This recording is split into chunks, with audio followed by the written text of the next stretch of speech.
चलिए ध्यान दिया जाए। पिछले दिन हम लोग क्या पढ़े थे बेटा कि इनफाइनाइट लेंथ का सिलिंड्रिकल वायर हो और उस सिलिंड्रिकल वायर के कारण हम लोग मैग्नेटिक फील्ड कैसे निकालेंगे, एम्पियर सर्किटल लॉ का यूज करके। उसमें 3 सरफेस बनाए थे। एक सरफेस था कहाँ, सरफेस के अंदर, सरफेस पर, और सरफेस के बाहर निकाले थे, उसका ग्राफ भी देखे थे, है ना। आज जो हम लोगों को पढ़ना है, ये आज का जो टॉपिक है आपका, ये टॉपिक है क्या, मैग्नेटिक फील्ड ड्यू टू। आज का जो टॉपिक है आपका ये है क्या, ये है magnetic field due to solid cylindrical current carrying infinite wire, solid cylindrical current carrying infinite wire। कि इस बार जो वायर है ये सॉलिड सिलिंड्रिकल वायर है। जरा सा ध्यान दीजिएगा कि आपका सॉलिड सिलिंड्रिकल वायर कैसा होगा। आपका सॉलिड सिलिंड्रिकल वायर कैसा होगा ये देखिएगा। एक वायर रहेगा, एक वायर रहेगा जो सिलिंड्रिकल वायर रहेगा और ये सॉलिड रहेगा। सॉलिड रहने का मतलब कि इसका बीच का पोर्शन भी क्या रहे, भरा हुआ रहेगा। ये इधर भी कहाँ तक, इनफाइनाइट तक एक्सटेंडेड, और ऊपर भी कहाँ तक एक्सटेंडेड, इनफाइनाइट। देखो भाई, कोई भी अगर सॉलिड सिलेंडर अपने पास दिया हुआ है तो इस सिलेंडर के बारे में आपको यहाँ 2 चीज गिवन होगी। एक तो इस सिलेंडर का रेडियस कितना है, और दूसरी बात कि इसके पूरे सरफेस से करंट कितनी बह रही है। इसके पूरे सरफेस से करंट कितनी बह रही है, ये 2 चीज आपको दिया हुआ रहेगा। और आपको कहेगा क्या कि इस सिलिंड्रिकल वायर का एक्सिस है कुछ ऐसा, और इसके एक्सिस से जो है, तो आपको कहेगा क्या कि आर डिस्टेंस पर कोई एक पॉइंट रहेगा, और इस पॉइंट पर आपको क्या करना है, मैग्नेटिक फील्ड निकालना है। फिर यहाँ पर वही बात कि आर डिस्टेंस पर पॉइंट पी, ये हो सकता है कि सरफेस के अंदर रहे। दूसरी बात हो सकती है कि ये पॉइंट पी जो है सो सरफेस पर ही रहे। और तीसरी बात ये हो सकती है कि ये पॉइंट पी रहे कहाँ, सरफेस से बाहर रहे। ये 3 केस हो सकते हैं। तो हम लोग इसमें 3 केस का स्टडी करेंगे। केस 1 ये चीज रहेगा, इनसाइड द सरफेस। केस 2 ये चीज रहेगा, आउटसाइड द सरफेस। और केस 3 जो हम लोग लेंगे, ये केस 3 ये लेंगे क्या कि एट द सरफेस। 3 केस में स्टडी करना है। अभी तक जो इसमें एजम्पशन है वो क्या है, तो है क्या कि let a solid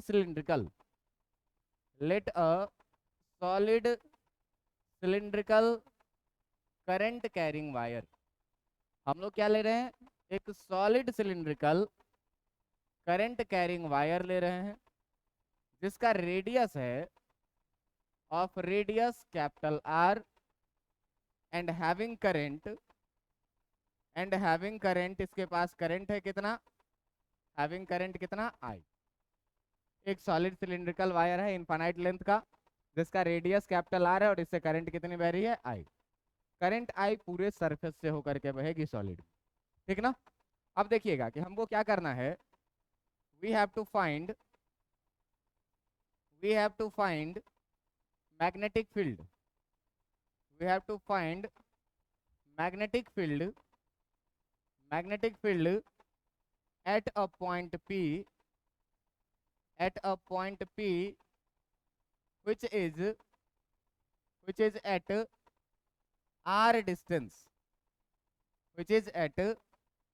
distance from the axis of wire। इस वायर के एक्सिस से r डिस्टेंस दूरी पर कोई पॉइंट P रहेगा, जिस पॉइंट P पर हमको क्या करना है, मैग्नेटिक फील्ड निकालना है। अब देखो कि पिछला वाला जो केस था उसमें क्या था, तुम्हारा हॉलो सिलिंड्रिकल वायर था। और हॉलो सिलिंड्रिकल वायर कैसा बनेगा, कुछ ऐसा बनेगा। और इसमें जो करंट बह रही थी वो करंट केवल इस वाले सरफेस से बह रही थी, एज से करंट बाहर आ रही थी। लेकिन आज का जो आपका सिलेंडर है ये सॉलिड सिलेंडर है, मतलब इसमें हर एक पॉइंट से करंट आनी है बाहर, हर एक पॉइंट से क्या होगी, करंट बहेगी। तो अब अपने को इसमें 3 केस का स्टडी करना है भाई, तो ये 3 केस हम लोग कैसा कैसा लेंगे इस पर जरा सा ध्यान देना। तो इसमें हम लोग लेंगे सबसे पहला केस क्या, इसमें हम लोग लेंगे सबसे पहला केस क्या, इसमें लेंगे हम लोग केस 1 क्या, कि inside the surface of cylinder, inside the surface of cylinder, cylinder के सरफेस के अंदर में स्मॉल आर छोटा होगा और इसका रेडियस क्या हो जाएगा, बड़ा हो जाएगा। अब ध्यान से देखिएगा डायग्राम को, डायग्राम में क्या कह रहा है भाई, डायग्राम में क्या कह रहा है कि एक सॉलिड सिलेंडर है जो इनफाइनाइट लेंथ का है, सॉलिड सिलेंडर है जो इनफाइनाइट लेंथ का है, ये हो जाएगा कुछ ऐसा सिलेंडर, ये सॉलिड है, सॉलिड सिलेंडर है मतलब ये ऊपर वाली पूरी कहानी इसकी ये भरी हुई है, इनफाइनाइट लेंथ की है, ये इधर भी क्या है, ये पूरी कहानी इसकी भरी हुई है, ठीक ना। इस सॉलिड सिलेंडर के बारे में आपको ये बात दिया हुआ है क्या, इस सॉलिड सिलेंडर का जो रेडियस है वो है कितना, कैपिटल आर, और इस बार हम लोगों को निकालना है मैग्नेटिक फील्ड इसके एक्सिस से स्मॉल आर डिस्टेंस पे, तो ये रहा इसका एक्सिस, और इसके एक्सिस से स्मॉल आर डिस्टेंस पे जो कहीं पर पॉइंट पी बनेगा, ये पॉइंट मान लेते हैं कहीं पर यहाँ है ये स्मॉल आर। आप ध्यान से देखिए कि ये स्मॉल आर से कैपिटल आर बड़ा है, कैपिटल आर बड़ा है, स्मॉल आर क्या है, छोटा है, जब भी सरफेस के अंदर में हम लोग बात करेंगे तब। अब आप देखिएगा कि इससे करंट कितनी बह रही है, करंट बह रही है आई, जो करंट इसके हर एक पॉइंट से बहेगी, करंट इसके हर एक पॉइंट से बहेगी, कितनी करंट बहेगी, आई करंट बहेगी, हर जगह से करंट निकलेगी, और ये सारे करंट का सम कितना होगा, आई के बराबर। बात समझ में आ रही है।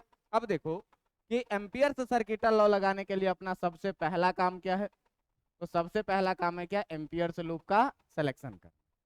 तो जब हम लोग एम्पियर्स लूप का सिलेक्शन करेंगे भाई, तो एम्पियर्स लूप के बारे में पहले से पता है कि पॉइंट पी से गुजरना चाहिए, करंट कैरिंग वायर के अबाउट सिमेट्रिक होना चाहिए और एक क्लोज लूप होना चाहिए, ये क्या बन गया, ये बन गया एम्पियर्स लूप। जरा सा इस एम्पियर्स लूप का हम लोग टॉप व्यू अगर लेंगे, तो इसका जैसे ही आप टॉप व्यू लेंगे तो आपको दिखेगा, ऊपर से जैसे ही देखेंगे तो आपको दिखेगा सबसे पहले तो एक बड़ा सा सॉलिड सिलेंडर दिखेगा, और इस सॉलिड सिलेंडर में, इस सॉलिड सिलेंडर में आपको ये भी दिखेगा क्या, इसके टॉप व्यू में आपको इस सॉलिड सिलेंडर में ये दिखेगा कि इस सॉलिड सिलेंडर के हर एक पॉइंट से करंट आ रही है किधर, अपने तारों, हर एक पॉइंट से करंट किधर आ रही है, इसमें हर एक पॉइंट अपने मुंह के तरफ आती हुई, बाहर के तरफ आती हुई करंट दिखेगी, हर एक पॉइंट से करंट किधर आती हुई दिखेगी, बाहर के तरफ। जब ऊपर से देखोगे तो ये सारा करंट कैसे ऐसे बाहर की तरफ आता हुआ दिखेगा। इसके अंदर में जो है, इसके अंदर में हम लोग एक एम्पियर्स लूप सेलेक्ट किए हैं, ये एम्पियर्स लूप है कुछ ऐसा, है ना, एम्पियर्स लूप है कुछ ऐसा, जिस एम्पियर्स लूप का, जिस एम्पियर्स लूप का रेडियस है स्मॉल आर, और इस पूरे सिलेंडर का रेडियस था कितना, capital R. Amperes loop select हो गया, ये है क्या आपका एम्पियर्स लूप, ये है क्या आपका एम्पियर्स लूप। अब देखिएगा कि दूसरा काम क्या करना होता है भाई, कि एम्पियर्स लूप का डायरेक्शन फाइंड आउट करना है। तो डायरेक्शन फाइंड करने के लिए क्या, राइट हैंड थंब रूल लगाओ, करंट आ रही है बाहर की तरफ, अंगूठा घूमेगा 4 उंगली ऐसे, 4 उंगली ऐसे घूमेगा, मतलब एम्पियर्स लूप का डायरेक्शन कैसा होगा, ऐसा होगा। और लूप के डायरेक्शन में ही अपन को क्या लेना है, डीएल लेना है पॉइंट पी पे। तो ऐसा लोगे एलिमेंट डीएल, एलिमेंट डीएल लोगे कैसे, एलिमेंट डीएल लोगे यहाँ से ऐसे, ये हो जाएगा क्या तुम्हारा डीएल। और इस पॉइंट पे अगर हमको मैग्नेटिक फील्ड चाहिए, तो इस पॉइंट पर अगर हमको मैग्नेटिक फील्ड चाहिए, तो आप देखिए कि इस पॉइंट पे अगर हमको मैग्नेटिक फील्ड चाहिए, तो फिर से हम क्या करेंगे, राइट हैंड थंब रूल लगाएंगे, अंगूठा बाहर की तरफ, 4 उंगली टेंजेंशियल ऐसे, मतलब यहाँ पर मैग्नेटिक फील्ड का भी जो डायरेक्शन होगा, ये डायरेक्शन कितना हो जाएगा, इसी डायरेक्शन में ये वाला रेडियस आर यहाँ पर, ठीक है, कोई दिक्कत इसमें। अब देखिए कि यहाँ पर अगर हम लोग बात करें किस चीज का, अगर हम लोग बात करें क्या, angle between vector B and vector DL का, तो वेक्टर बी और वेक्टर डीएल के बीच का एंगल थीटा जो है वो कितना, डीएल और बी दोनों सेम डायरेक्शन में है, थीटा का वैल्यू कितना हो जाएगा, 0 डिग्री। अब देखो कि एम्पियर सर्किटल लॉ कहता क्या है, तो जब हम लोग एम्पियर सर्किटल लॉ लगाएंगे, by Ampere's circuital law, by Ampere's circuital law.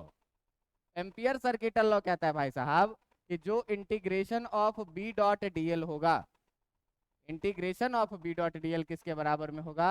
Mu naught times I inside के बराबर में। यानी कि integration of B D L cos theta जो होगा वो किसके बराबर में होगा? Mu naught times I inside के बराबर में। इसका मतलब ये हुआ कि integration of B D L cos theta के जगह पर कितना? 0 डिग्री इक्वल टू कितना हो जाएगा? Mu naught times I inside. Cos 0 degree का वैल्यू कितना होता? कॉस 0 डिग्री का वैल्यू होता 1, तो 1 से मल्टीप्लाई होकर ये कितना रह जाएगा? बी डी एल, और ये कितना हो जाएगा? Mu naught times I inside. देखो कि ये एम्पियर्स लूप सिमेट्रिक लूप है जो हर करंट से इक्विडिस्टेंट है। हर करंट से क्या है? इक्विडिस्टेंट है। तो हर एक पॉइंट पे एम्पियर्स लूप के किसी भी पॉइंट पे मैग्नेटिक फील्ड का वैल्यू क्या रहेगा? कांस्टेंट रहेगा। तो since Ampere's loop is since Ampere's loop is equidistant from each current element. हर एक करंट एलिमेंट से जो है तो एम्पियर्स लूप जो है वो क्या है? इक्विडिस्टेंट है। करंट एलिमेंट से क्या है? एम्पियर्स लूप इक्विडिस्टेंट है। इसका मतलब क्या हुआ भाई साहब? That is B is constant at each point on Ampere's loop. Ampere's loop के हर एक पॉइंट पे क्या होगा कि आपके मैग्नेटिक फील्ड बी का वैल्यू क्या होगा? कांस्टेंट होगा। इंटीग्रेशन में कांस्टेंट को क्या करेंगे? बाहर निकाल लेंगे। पेज उल्टा लग गया, लग रहा है क्या? सब पिछले वाले में ही ये पढ़ाने लग गए थे नहीं? गजब हो गया ये।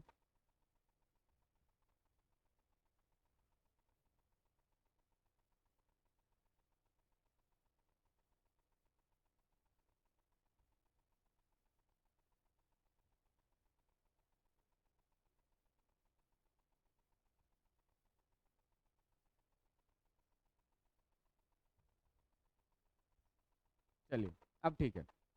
अब देखिए कि मैग्नेटिक फील्ड का वैल्यू हर एक जगह पे क्या हो जाएगा? कांस्टेंट हो जाएगा। अब देखिए कि जब मैग्नेटिक फील्ड का वैल्यू भाई कांस्टेंट हो जाएगा, इसका मतलब हम लोग integration of B D L equal to mu naught times I inside को ऐसे लिखेंगे, और बी कांस्टेंट है तो बी क्या आ जाएगा? बाहर आ जाएगा। Integration of D L equal to mu naught times I inside हो जाएगा। कोई दिक्कत है आपको? नहीं, कोई दिक्कत होना चाहिए। अब इस इक्वेशन में जो है तो आपको करना क्या है? तो इंटीग्रेशन ऑफ डीएल का वैल्यू फाइंड करना है और आई इनसाइड का वैल्यू फाइंड करना है। बात समझ में आ रहा है? बहुत ध्यान से देखना चीजों को।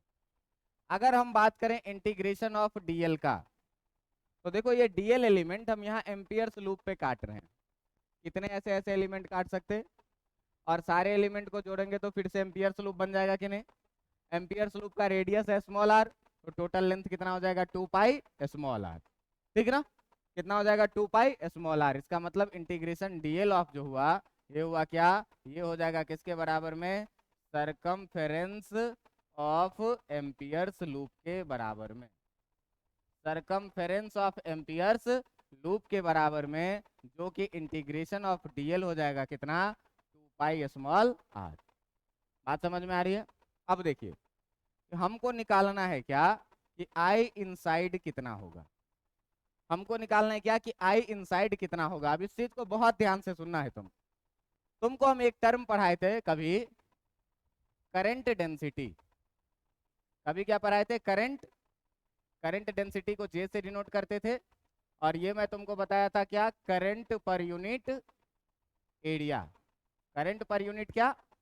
एरिया। और इसमें ये बात भी मैं ध्यान रखने के लिए बोला था कि करंट और एरिया एक दूसरे के परपेंडिकुलर हो, है ना? आप देखिए कि आपके पास क्या है कहानी। आपके पास एक ऐसा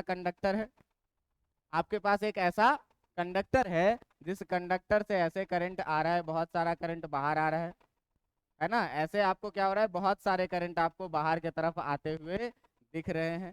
ये पूरा कंडक्टर है और इस पूरे कंडक्टर में जो है तो आपका एक छोटा सा एम्पियर्स लूप है, एक छोटा सा एम्पियर्स लूप है। और ये छोटा सा एम्पियर्स लूप है कैसे, इसके अंदर में ऐसे कुछ, ये छोटा सा एम्पियर्स लूप है, इसके अंदर में ऐसे कुछ, है ना। अब देखिएगा कि इस एम्पियर लूप का रेडियस है आपका स्मॉल आर, और इस एम्पियर लूप के अंदर से जितने करंट बाहर आ रहे हैं वही करंट हमारा आई इनसाइड होगा। और इस पूरे कंडक्टर का रेडियस है कितना, कैपिटल आर। ये सामने जो तुमको दिख रहा है ये सिलेंडर का क्रॉस सेक्शनल एरिया दिख रहा है जिससे पूरी करंट बाहर आ रही है पूरी सरफेस। अब ध्यान देना, यहां से देखना कि पाई आर स्क्वायर एरिया से जो करंट बह रहा है वो कितना बह रहा है, आई करंट बह रहा है। तो वन एरिया से कितना करंट बहेगा, आई बाय पाई आर स्क्वायर। हमको कितना चाहिए, पाई स्मॉल आर स्क्वायर से कितना रहेगा, तो पाई स्मॉल आर स्क्वायर से कितना बहेगा, I by pi R square into कितना, पाई आर। और आप ध्यान से देखिए कि अगर यहाँ पर मैं करंट डेंसिटी जे लिखूं तो जे बराबर करंट है आई, और कितने एरिया से बह रहा है, कितने एरिया से बह रहा है, pi capital R square. Pi capital R square से कितना करंट आ रहा है, आई। तो current density J equal to कितना लिखेंगे, आई बाय। तो इसी चीज को जो है, इसी चीज को जो है तो आप आई बाय पाई आर स्क्वायर को जे भी लिख सकते हैं, पाई आर स्क्वायर लिख सकते हैं कि नहीं लिख सकते हैं। अब देखिए कि आई इनसाइड का दो वैल्यू, एक तो आ गया I by pi R square into pi small R square, और इसी को हम लोग कितना लिख रहे हैं, जे पाई आर स्क्वायर। अब दोनों वैल्यू निकल गया, किस कॉन्सेप्ट को लगा करके, तो करंट डेंसिटी के कॉन्सेप्ट को लगा करके, या नहीं कुछ समझ में आए तो यूनिटरी मेथड लगा कर। क्या कि भाई पूरा सर्कल से कितना करंट आ रहा है, आई, तो पाई आर स्क्वायर से आई आ रहा है। तो एक एरिया से कितना आएगा, आई बाय पाई आर स्क्वायर। तो पाई आर स्क्वायर से कितना आएगा, इतना। और इस छोटे वाले रिंग से जितना करंट बाहर आ रहा है वही तो अपना आई इनसाइड है।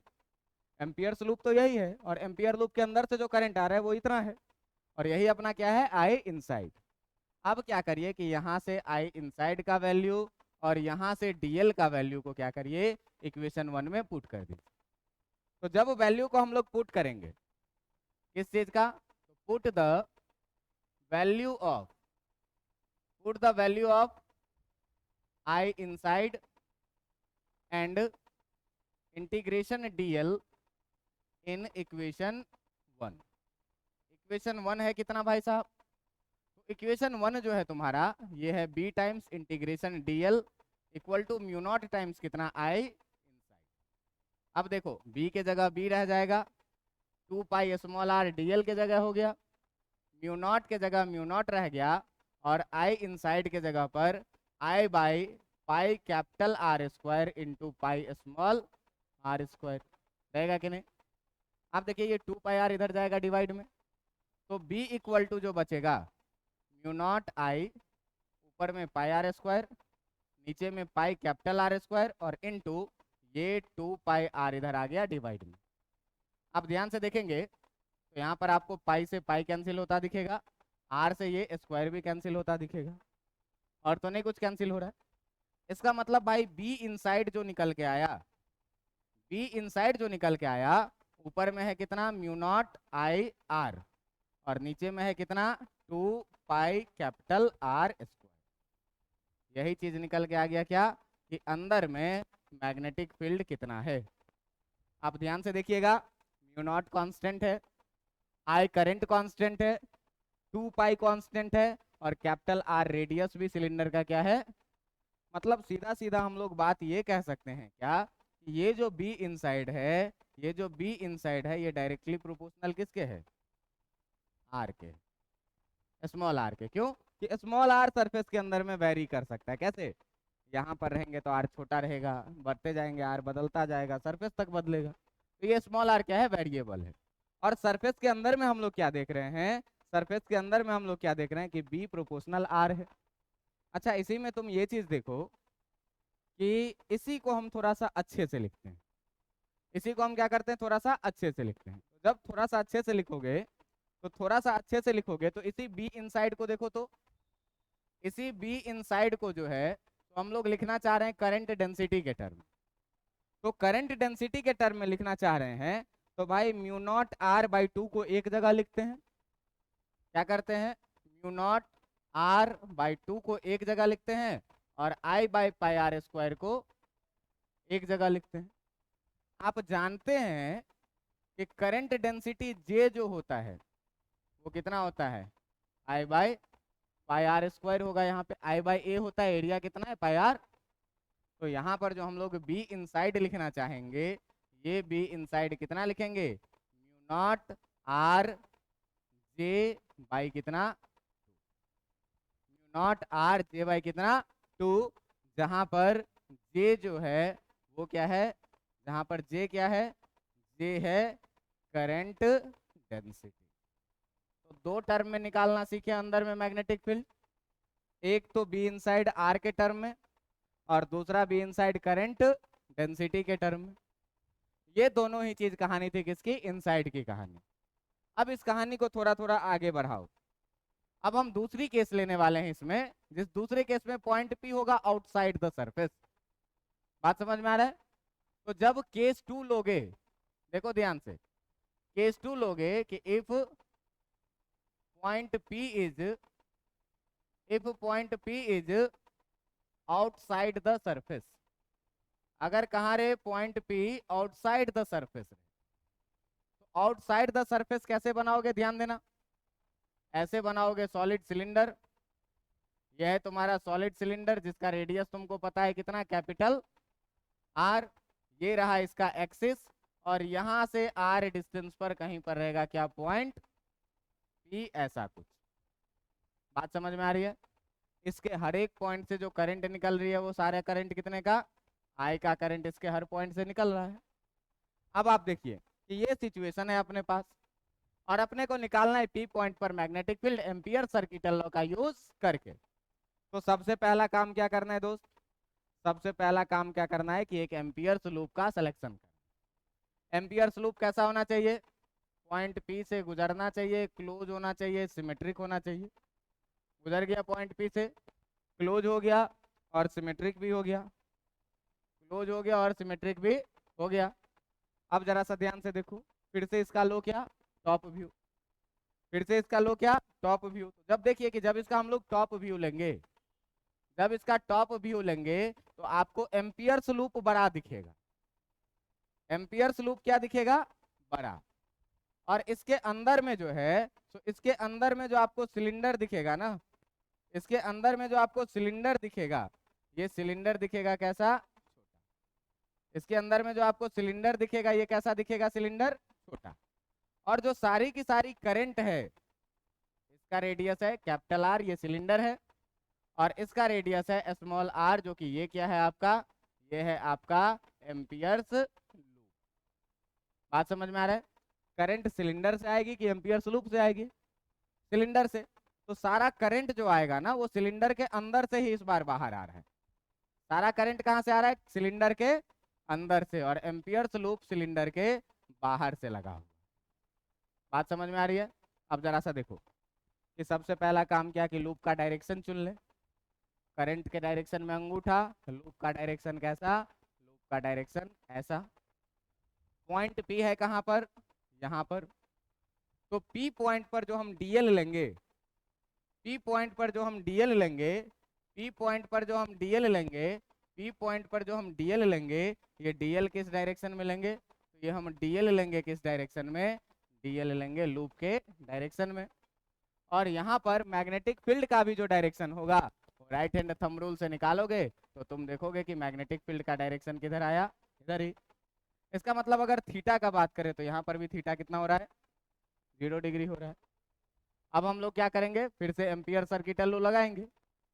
तो अगर बात करिएगा फिर से by Ampere's circuital law, by Ampere's circuital law, तो अगर एम्पियर्स सर्किटल लॉ लगाइएगा तो एम्पियर सर्किटल लॉ क्या कहता है, integration of B dot DL किसके बराबर में हो जाएगा, mu naught times I inside के बराबर में हो जाएगा। अब देखो कि बी डॉट डीएल को फिर से क्या लिखोगे, integration B DL cos theta के जगह पर कितना 0 डिग्री बराबर कितना हो जाएगा mu naught times I inside के बराबर में। कॉस 0 डिग्री का वैल्यू होता है 1, तो ये हो जाएगा कितना B D L equal to mu naught I inside के बराबर में। बी कांस्टेंट होगा, आ जाएगा कहाँ बाहर, हर जगह अब लिखना नहीं पड़े कि बी क्यों कांस्टेंट। बी कांस्टेंट होगा, आ जाएगा बाहर, कितना हो जाएगा integration of D L equal to mu naught times क्या आई इनसाइड। अब ध्यान से देखो कि अगर बात करेंगे इंटीग्रेशन ऑफ डीएल का, अगर बात करेंगे इंटीग्रेशन ऑफ डीएल का, तो ये किसके बराबर में हो जाएगा 2 पाई स्मॉल आर के बराबर में, पूरे लूप के बराबर में। और अगर बात करेंगे यहाँ पर आई इनसाइड का, तो इस बार पूरा का पूरा करंट एम्पियर्स लूप के अंदर में ही, एम्पियर्स लूप के बाहर कोई करंट नहीं है। इसका मतलब पूरा करंट आई जो हो जाएगा वो किसके बराबर में आई इनसाइड के बराबर में। और फाइनली जब इस वैल्यू को रखेंगे तो into 2 pi R equal to mu naught times I हो जाएगा। और आप देखेंगे कि यहाँ से b इक्वल टू निकलेगा म्यू नॉट आई बाई कितना 2 पाई स्मॉल आर। ये क्या निकल के आया है, ये निकल के आया है क्या b आउटसाइड, b आउटसाइड, ये निकल के क्या आया है b आउटसाइड। अब ध्यान से देखना कि mu naught constant, I constant, 2 pi constant, R constant नहीं है। मतलब यहाँ पर बी आउटसाइड जो है ये इनवर्सली प्रोपोर्शनल है किसके आर के। बात समझ में आ गया, बी आउटसाइड जो है वो इनवर्सली प्रोपोर्शनल है किसके आर के।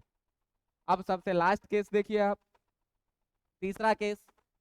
तो केस 3 में क्या कहेगा कि if point P is at the surface, अगर पॉइंट पी यहाँ पे रहे सरफेस पे ही रहे, तो स्मॉल आर किसके बराबर में हो जाएगा कैपिटल आर के बराबर में। और बी आउटसाइड का फॉर्मूला है अपने पास, बी आउटसाइड का फॉर्मूला अपने पास कितना mu naught I upon 2 pi small R. और हम लोग ये बात जानते हैं कि एट सरफेस, जैसे ही हम लोग सरफेस पे आएंगे तो भैया ये स्मॉल आर घटते घटते घटते घटते घटते रेडियस के बराबर में हो जाएगा कि नहीं।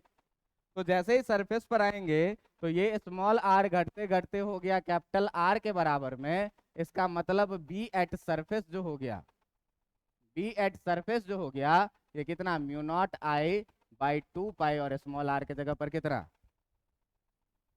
तीनों केस में हम लोगों ने क्या किया मैग्नेटिक फील्ड निकाला। अब आप ध्यान से देखिए कि तीनों केस में पहला केस के कारण क्या आया B inside mu naught I R by 2 pi R square, है ना। कितना आया mu naught I by 2 pi R square. कब ये आया है अपने पास क्या बी इनसाइड, ये अपने पास क्या आया है बी इनसाइड। तो देखो जो बी इनसाइड आया है, बी इनसाइड आया है वो कितना आया है mu naught I R by 2 pi capital R square. और इसके बारे में हम लोग जानते हैं कि ये डायरेक्टली प्रोपोर्शनल है किसके आर के। बी एट सरफेस जो आया है, बी एट सरफेस जो आया है वो कितना आया है mu naught I by 2 pi capital are.